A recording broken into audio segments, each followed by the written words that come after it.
So guys, ganito ka-honest yung mga tao dito sa Taiwan. Ayun, may naiwang cellphone. Hindi natin alam kung kanino yan. Pero walang, alas dyan. Walang makikialam yan. Ganun ka-honest yung mga tao dito. Kahit mag-iwan ka dyan.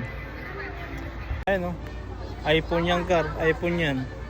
Hindi ko alam kung anong iPhone yan, naiwan dyan. Pero walang makikialam yan dyan. So tara na. Siguro kung sa Pilipinas nangyari yun, wala na yan, malamang. Hindi natagal ng isang minuto yan, wala na. Pero dyan, ayun o, daming dumada ang mga tao. Walang nakikialam. Ganun ka alis yung ibang mga tao dito. Siguro hindi naman lahat, pero basta wala nangikialam dito ng mga gamit. So, yung mga ganyang cellphone. Kasi yung mga cellphone dito, mga iPhone, parang wala, normal lang. Yung iba nga, pera, naiiwan dyan sa kalsada eh. Hindi pinapakalaman. Oh, ganun kabait yung mga tao dito. So, sa Pilipinas, ganun din sa atin. Alright.